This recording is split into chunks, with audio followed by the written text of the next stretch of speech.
What's up, Waluigi? Trent from Trentendo here. There is a couple of Nintendo news updates that we gotta talk about from Pokemon, a new Nintendo Switch firmware update, and then a new game coming to NSO that we've got to talk about. So before we hop into that, make sure you hit that subscribe button and like this video so you guys are kept up to date with everything going on here at Trentendo. Let's see if we can hit 20 likes on this video. It really does help, I appreciate it. And without further ado, let's hop right into this quick news cycle. Now, first up, as I said, we have a quick update to the Nintendo firmware. This is actually a rebootless update, so you're not going to have to update your system and turn it on and off, get the reset going. This is going to just update automatically, and all it is just a bad words list update. Nothing too exciting, nothing too crazy, just Nintendo updating the banned list of words that you can use online. Now, a lot of people were kind of hoping that eventually we get some themes to Nintendo Switch similar to what we had on the 3DS. No dice. I don't think that's coming ever at this point. Should have had that a long time ago, and I think that Nintendo's probably holding out on that for Nintendo Switch 2. It'll give them something else to differentiate from the systems. So other than that, though, nothing too exciting coming out of this update for Nintendo Switch's hardware. Just a bad word list, as I mentioned. Now, next up, we had a new NSO game announcement. Jet Force Gemini coming to the N64. This is a pretty big get for Nintendo Switch owners. One of the better N64 games and another rare developed game. So if you're a Diddy Kong Racing fan or you want to see Donkey Kong 64 hit the Nintendo Switch Online, there is still hope. I think that a lot of people had given up hope on that. We'd got Banjo-Kazooie and what kind of seemed like a big one-off. But the fact that we're getting Jet Force Gemini now gives us hope that we could potentially see Diddy Kong Racing and Donkey Kong 64 and maybe even Banjo-Tooie. I think that Rare is showing that they're willing to work with Nintendo, and I think Microsoft it's Microsoft than Rare. But Microsoft has showed that they're willing to work with Nintendo. They want to be good partners. So it's interesting to kind of see that coming to fruition. But Jet Force Gemini, one of the better 64 games, and like I said, a very big get for Nintendo Switch owners. The only question though is, where is 1080 snowboarding? That is the last game that has actually been announced before this.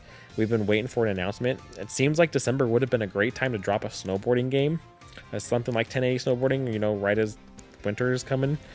But so I don't know if Nintendo's just skipping 1080 snowboarding. They didn't really announce anything because Jet Force Gemini is coming out in December. So unless they decide to drop 1080, in the next week or so, I think they would have announced that first. So I think Jet Force Gemini is coming out before 1080. But yeah, Nintendo might just be skipping 1080 altogether, or maybe we get that later sometime. But Jet Force Gemini coming to Nintendo Switch Online plus expansion pack, big get.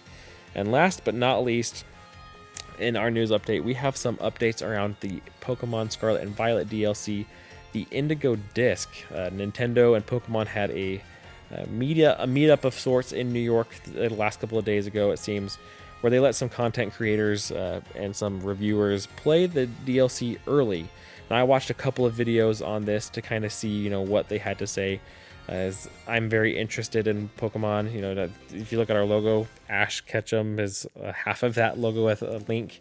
So, Pokemon is a big part of my Nintendo fandom. So I'm interested to hear more about what they had to say. And it sounds like this could be a very fun aspect of the Pokemon Scarlet and Violet. One of the big things that kind of takeaways that I heard, and from what I've seen from multiple accounts, is that this is going to be a heavily focused DLC on double battles. So for those competitive battlers out there, you're going to have a fun time. And for some of the more casual Pokemon fans, this might be a little bit more of a challenge. So you're going to have to really understand more about some of the competitive movesets, some competitive team building, EVs, IVs, like all that stuff. It sounds like some of the Elite Four will have EV trained Pokemon, which is not something we have typically seen in the past. And they're all holding, different items as well. So this could be a big adventure for us. And I think that it's going to test a lot of people with their Pokemon fandom. We'll have to wait and see if, what the difficulty really is like. But from what it sounds like, could be one of the more challenging Pokemon DLCs of late. And, also going off of that as well, one of the other big things coming out of this is we are going to be able to get every starter Pokemon in the Pokemon franchise in the DLC. No one was able to see how to get this done. You know, no one actually saw a starter Pokemon during their playtime. It sounds like they had roughly an hour to play through the biome area of the Blueberry Academy. And one of the big features that, you know, Nintendo has marketed is that we're going to be able to capture every starter Pokemon from Kanto all the way to Paldea. And no one that I have seen so far was able to crack that code during their short game time that they were allowed to play. So it'll be interesting to see how that happens, you know, if it's main quest unlocked, which would kind of be my thought. But I did see some speculation out there that this could be tied to, you know, in-game events with massive mass outbreaks and things like that, that, you know, Nintendo might control when and how those happen. So we'll have to wait and see, you know, what Pokemon decides to do with that. But overall, it seems like this could be a very fun part of DLC for Scarlet and Violet.